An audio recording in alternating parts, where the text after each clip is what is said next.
enchaîne avec Monsieur Fabling, qui est un spécialiste, un expert de la question touristique, pour ne pas le présenter, qui était sur le réseau Alsace, très très belle région, qui elle-même est soumise à certainement des problématiques similaires aux nôtres.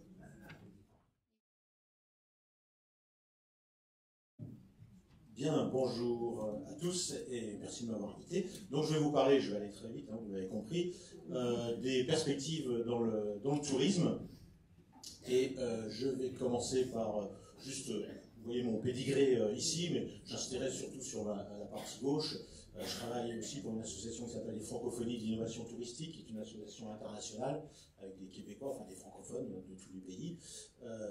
Dans le blog itourisme.info, vous pouvez me retrouver assez fréquemment. La commission prospective OTF, Office de Tourisme de France, qui est devenue maintenant ADN, et dont j'étais un des fondateurs et qui, depuis 3 ans, a travaillé sur des scénarios que je vais vous montrer juste après. Et quelquefois, je fais quelques conférences et je suis également enseignant. Et je n'oublie jamais de dire aussi qu'au départ, dans la partie de gauche, je suis architecte au départ, ce qui explique peut-être une façon de voir les choses un peu différente des cursus habituels qu'on trouve dans le tourisme. Voilà, donc rapidement, je voulais vous dire que le monde change, le tourisme aussi, ça vous le savez, c'est le sujet même de notre débat. Moi, je voulais rappeler une conférence que ADN avait proposée à ses adhérents en 2020 de Marc Halévy. Je ne sais pas si vous connaissez ce philosophe, qui est quelqu'un de remarquable. Vous aurez le lien en cliquant sur la petite lucarne sur la droite. C'est une conférence d'1 heure et demie, je vous invite vraiment à la voir, et il nous montre aujourd'hui que nous changeons de modèle complètement, nous changeons d'air. On était dans l'ère moderne, on arrive dans une nouvelle ère, donc c'est la fameuse courbe rouge, sous l'effet de 5 crises. Une crise des ruptures, même plutôt, une crise numérique évidemment, une rupture écologique, on entend bien, une rupture organisationnelle, ce qu'on perçoit moins, mais qu'on perçoit dans le marché du travail notamment, hein, c'est-à-dire que les gens n'acceptent plus de travailler dans des structures extrêmement pyramidales, etc. Ils veulent travailler en réseau, etc. Et une rupture économique entre la qualité et le produit de masse, évidemment, et une rupture philosophique où on passe d'un je vais réussir dans la vie à je veux réussir ma vie, ce qui est assez différent. Et donc on est dans cette zone de chaos qui s'appelle des chaos. Alors ces périodes, j'ai oublié de le dire, sont de 550 ans dans l'histoire. La nôtre a commencé à la Renaissance, avec l'émergence du commerce international notamment. Et on arrive à ce croisement, et évidemment, il serait de bon ton d'embarquer dans la courbe montante, qui est la nouvelle ère, qui sera peut-être nommée durable, par exemple, qui va se baser sur se fonder sur d'autres valeurs, et qui va nous permettre de réussir cette fameuse transition. Mais on est dans cette zone de chaos où on a des tas de risques éventuellement, et des crises qui peuvent être assez majeures, comme l'a été la crise sanitaire de 2020 par exemple. Donc n'hésitez pas à aller voir cette conférence, vous ne perdrez pas votre temps, je vous l'assure. Voilà, et donc en matière de tourisme et en matière d'offres notamment, moi j'ai tendance souvent à résumer les choses avec deux diapos, cette magnifique diapo d'une dame qui a l'air très bienveillante, pour vous dire simplement qu'on est rentré dans... Aujourd'hui, tout accueille. C'était vrai déjà hier, mais on s'en rendait pas compte. C'est-à-dire qu'aujourd'hui, par exemple, un office de tourisme est fondé sur une délégation par la collectivité de la mission d'accueil des touristes sur un territoire. Or, on sait, statistiquement, mécaniquement, en observant que l'office de tourisme remplit 5% de cette mission, parce que sinon, c'est les hôteliers, les cafetiers, les caissières de supermarchés, tout le monde accueille sur un territoire.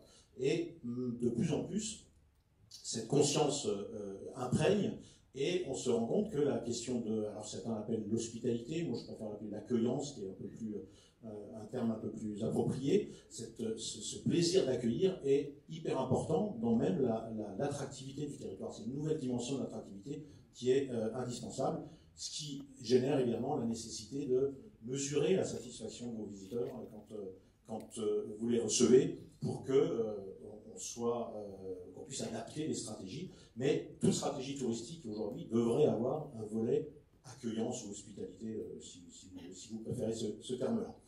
Et le deuxième point qui me paraît essentiel, c'est une photo d'une place de Barcelone. La question habituelle que je pose, c'est, on va faire très vite, c'est est-ce que vous savez reconnaître les touristes des habitants sur cette photo?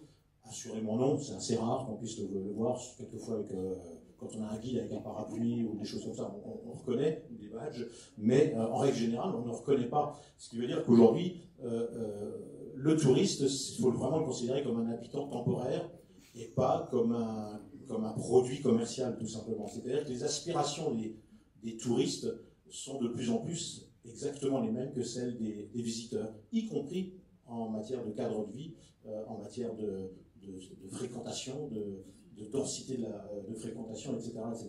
Ce qui veut dire d'ailleurs, pour preuve d'ailleurs, quand vous-même vous êtes en situation de tourisme à l'extérieur, quand on vous parle, quand on vous invite à aller dans un restaurant touristique, je pense que vous préférez plutôt avoir une information d'un petit restaurant sympa par un habitant, plutôt que d'aller dans un restaurant touristique, par exemple. Donc on voit bien que le mot tourisme est lui-même très péjoratif aujourd'hui. Moi, ce qui m'invite à dire, on allera encore plus loin qu'un jour, il faudra peut-être qu'on arrête de parler de tourisme et qu'on parle plutôt d'invités, de voyageurs, etc., mais plus véritablement de touristes dans l'acception qu'on a aujourd'hui. Voilà, mais une notion très importante qui devrait vraiment imprégner tous les actes de nos stratégies touristiques. Voilà, et maintenant je vais vous parler de la prospective. Alors, juste pour cadrer un peu les choses, alors je vais aller très vite, j'en suis désolé. Qu'est-ce que la prospective? C'est cette définition que vous avez en haut, une démarche de réflexion sur l'avenir, d'exploration des futurs possibles pour éclairer les décisions. C'est bien ça, c'est un outil, la prospective, il ne faut jamais l'oublier.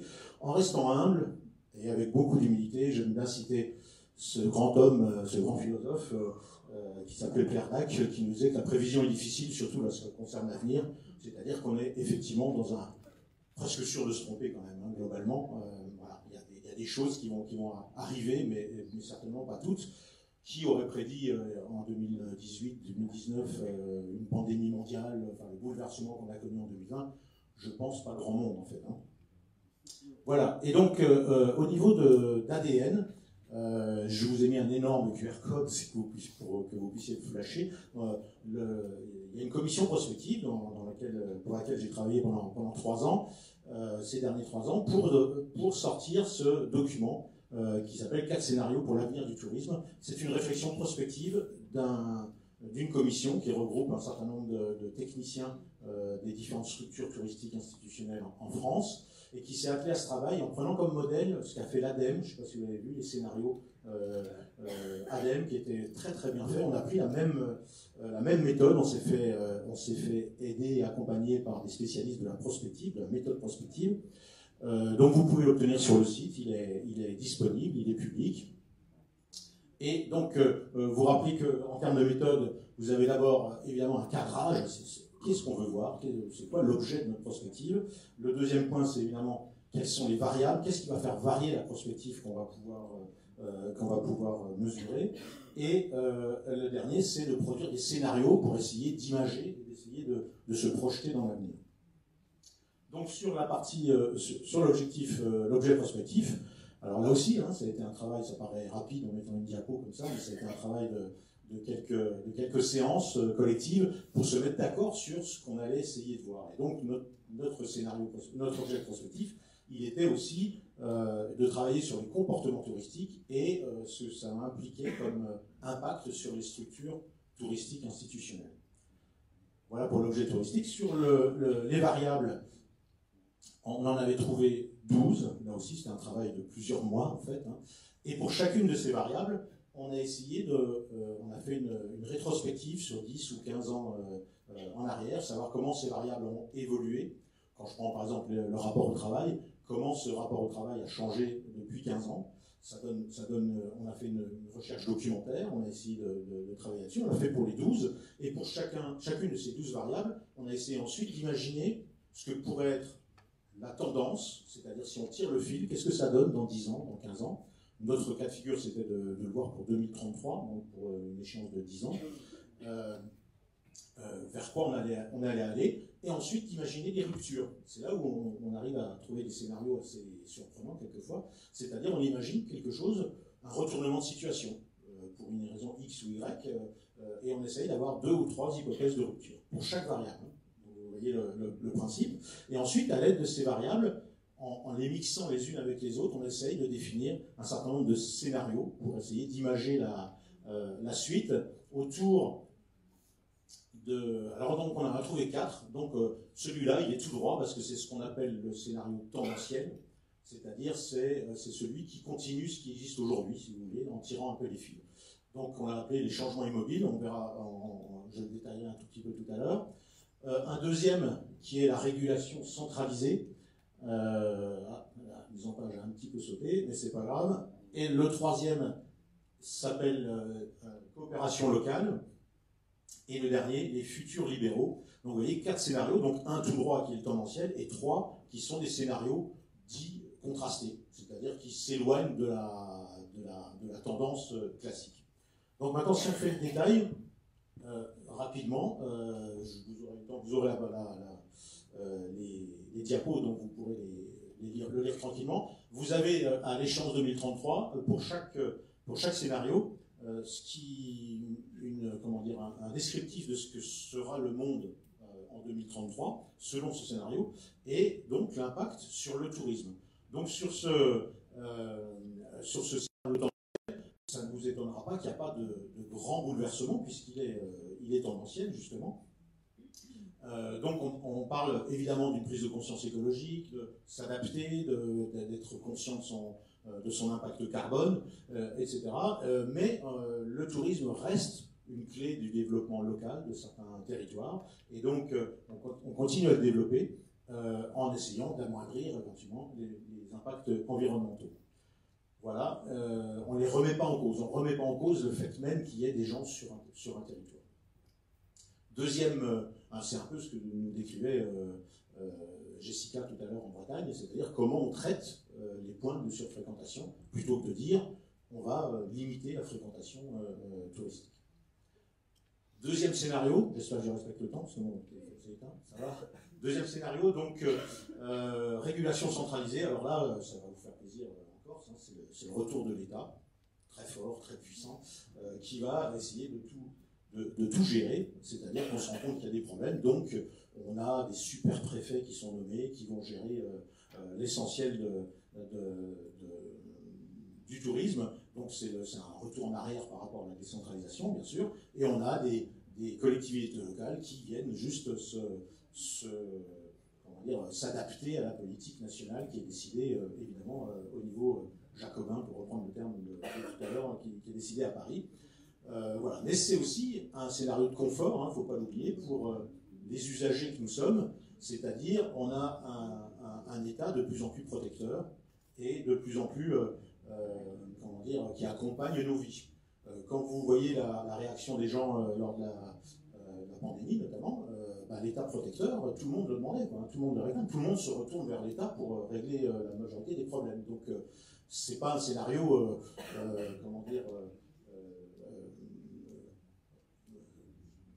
disruptif véritablement, ça suit une tendance réelle du sentiment des citoyens qui veulent toujours que l'État règle l'essentiel, voire tous les problèmes. Donc un premier scénario contrasté, on va dire. Deuxième scénario contrasté, les coopérations locales. Alors là, on est allé assez loin dans la réflexion et dans l'imagination, je dirais, en se disant qu'on avait aussi aujourd'hui, par contre, un État qui se désengage un certain nombre de choses par rapport aux collectivités locales, et qu'on avait aussi un fort désengagement des citoyens envers leurs élus, avec comme preuve le taux d'abstention aux différentes élections, bien entendu, qui en même temps, et ça nous a surpris, on a remarqué que les statistiques montrent qu'on a de plus en plus d'engagement dans les collectifs et les associations. C'est-à-dire que en fait, on se désintéresse de la politique comme moyen de régler des problèmes ensemble, mais on investit des collectifs et des associations pour gérer des choses qui doivent être gérées au niveau des communautés.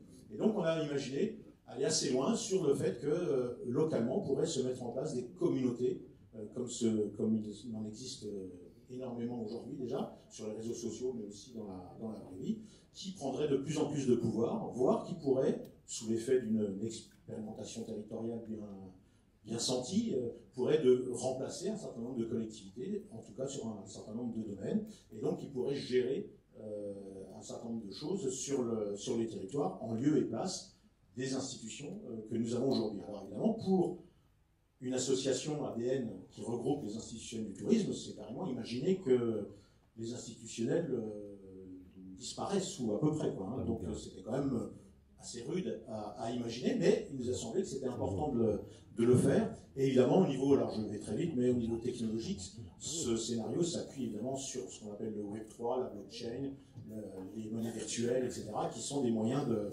Ah oui, ça c'est mon chrono qui s'arrête, donc j'en ai plus qu'un, ça va aller bien.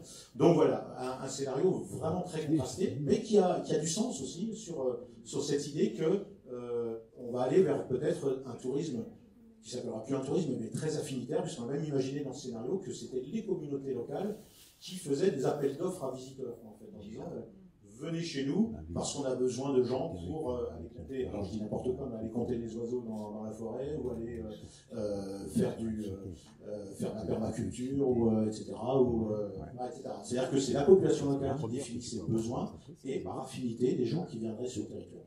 Alors évidemment, c'est assez utopique, on est bien d'accord, mais c'est une tendance qui va aller de l'avant, qu'on voit déjà aujourd'hui avec le système des échanges de maisons, le système de roofing, etc. On a déjà des briques de ce type de tourisme. Et dernier scénario, donc le scénario ultra-libéral, les futurs libéraux. Donc là, ça s'appuie sur effectivement aussi les métaverses, etc. C'est de se dire, on a des problèmes de surfréquentation, donc on va régler le problème sur ces zones très touristiques en confiant ça aux grands groupes, aux privés, qui va évidemment valoriser ces sites, valoriser ça de manière extrêmement forte, mais qui va faire une sélection par différents moyens, et notamment par l'argent. Et on imaginait même qu'on avait des visites à deux vitesses, le Mont-Saint-Michel en vrai avec une belle somme d'argent, et sinon vous allez voir la visite virtuelle, vous allez visiter le Mont-Saint-Michel avec sans doute des contenus intéressants, mais sans y être physiquement. Et donc ce scénario pose le problème de l'éparpillement territorial, c'est-à-dire que ces grands groupes, comme aujourd'hui, déjà, ne s'intéressent qu'à certaines zones, qu'à certains spots, et pas à l'ensemble du territoire. Donc, effectivement, il ne va pas répondre à la demande aussi d'un certain nombre de territoires de développer le territoire par le tourisme, puisque le tourisme sera de plus en plus concentré, mais de plus en plus régulé par ces fameux grands groupes. Donc, vous voyez, quatre scénarios, je termine, c'est ma dernière diapo, non, l'avant-dernière, pardon, mais je ne vais pas les lire, ne vous inquiétez pas. Donc là, vous avez l'extrait du petit manuel que je vous ai montré tout à l'heure, qui vous montre, qui vous met plutôt dans l'autre sens, c'est-à-dire chaque scénario pour chaque domaine, le contexte sociétal, le tourisme en 2033. Ah non, c'est fini, d'accord, voilà. Et je vous ai mis une jolie photo de Porto Vecchio, je ne sais pas d'où elle est prise, mais elle est très belle, voilà.